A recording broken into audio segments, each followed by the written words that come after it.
Satu kali ada di satu keluarga punya anak perempuan. Lah anak perempuan ya ini keliru ke pergaulan bebas. Dan akhirnya karena pergaulan bebas, saudara, sampai dia itu jual diri, saudara. Harganya berapa? Mboh, itu urusan dulu gitu, saudara. Pokok jual diri gitu. Dan akhirnya marah semua. Lalu puncaknya sampai dia jual diri dengan teman bapaknya di satu perusahaan kerjanya. Sampai isu itu, wah gosip itu sampai nyebar di perusahaan tempat bapaknya kerja. Bapaknya dengar malu, sudah nggak berani masuk kerja lagi, keluar, kehilangan pekerjaan, kehilangan nafkah. Semua marah, bapaknya, mamanya, kakaknya marah. Dia dimarahin, diusir.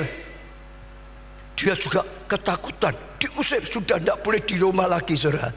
Dua-dua sedang goncangan yang besar, yang anaknya juga tidak tahu harus kemana. Akhirnya dia malah ikut lagi pergaulan yang jahat itu, saudara, yang tidak baik. Lalu ibunya terus goncang. Lalu satu kali malam-malam datang ke rumah Pak Pendeta gitu, saudara. Dikeblong, tung tung tung tung. Pendetanya mikir siapa ini ke rumah pendeta. Wah, pukulnya keras sekali. Dia buka, ibu ini nangis. Lihat pendeta nangisnya lebih kecil atau lebih besar? Lebih besar, gitu, saudara. Pendeta ngomong jangan nangis terus, aku nggak bisa ngerti loh. Tapi dia nangisnya lebih besar. Dan akhirnya disuruh berhenti sampai bisa berhenti. Lalu ditanya kenapa? Dia cerita tadi anaknya perempuan kok seperti itu, dinasihat nggak bisa, malah menjadi-jadi, yang puncaknya malah jual diri dengan teman sekerja ayahnya, sampai ayahnya malu sudah kehilangan kerjaan. Dia ngomong ini, anak rusak, anak bejat, macam-macam. Setelah puas ngomong, lalu ngomong doakan Pak Pendeta, minta didoakan, saudara, doakan Pak Pendeta. Pak Pendeta ngomong, loh kamu benci dengan anakmu kok minta doakan anakmu, gimana? Nggak cocok. Kamu harus belajar ngampuni dulu. Sebab kalau kamu benci lalu doakan nggak cocok. Benci doa lah gimana, saudara? Doa tapi dibenci nggak bisa. Kecuali benci tapi rindu lah gitu, ada gitu, itu dunia nyanyi aja. Lah nggak bisa loh, doamu itu nggak pas di hadapan Tuhan. Ampuni, ya maka Tuhan juga ampuni kau. Maka Tuhan dengar doamu, maka kau akan dijawab doamu. Dia marah, nggak bisa.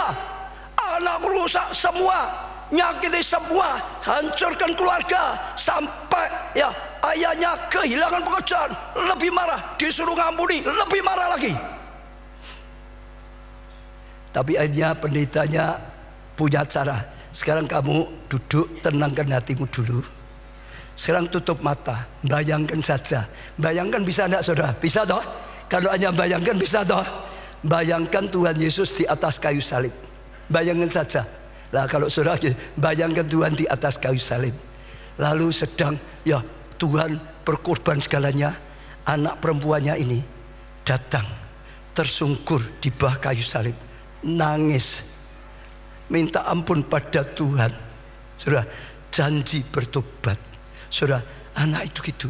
Dan menurut saudara Tuhan Yesus ngampuni enggak? Ngampuni. Dia disuruh bayangkan, hanya bayangkan saja. Dia ikut nangis. Setelah selesai dia bayangkan, lalu baru pendetanya ngomong, Tuhan saja ngampuni dia kok. Tuhan yang ngampuni semua orang. Kamu mamanya ngampuni. Hanya dia mau didoakan pengampunan, lalu didoakan Tuhan, jamah anak ini, balikkan anak ini, pulihkan anak ini. Doa, saudara. Berapa hari kemudian anak ini pulang. Kok diem tuh, saudara? Anak ini balik, saudara. Berapa hari kemudian, dan ternyata setelah itu dipulihkan cerita. Jadi waktu dia ya di luar, waktu ya ibunya mulai bisa ngampuni doa, dia itu jadi gelisah, nyadari dia sudah salah, berbuat dosa gitu, so, dikejar hati nuraninya, sampai akhirnya dia ambil keputusan kembali ke rumah. Dia seperti anak yang hilang itu, saudara. Mau dihukum ya enggak apa-apa, mau apapun enggak apa-apa, sudah. Dia pokoknya dari dia salah, dia ingin ada ya pengampunan dari orang tuanya. Nah, saudara dengar, kalau orang tuanya masih benci, nggak bisa ditolong Tuhan. Tuhan tolong pun balik diusir, betul nggak, saudara? Kalau hatinya masih benci, sakit hati, diusir. Nggak diusir pun pulang, tapi akan dioyo-oyo terus sampai nggak betah, pergi lagi. Saudara bayangkan Tuhan di atas kayu salib.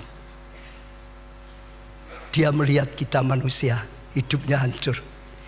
Dia tidak diam, dia turun tangan. Dia rela dilahirkan sebagai manusia untuk sediakan jalan pengampunan dan keselamatan.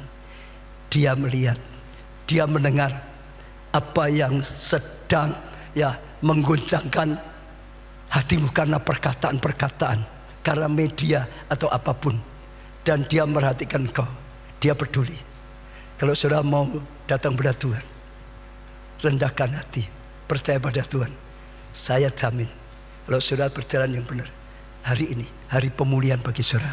Hari ini hari kebangkitan bagi saudara. Hari ini hari saudara dibawa terbang tinggi dengan sayap Raja Wali.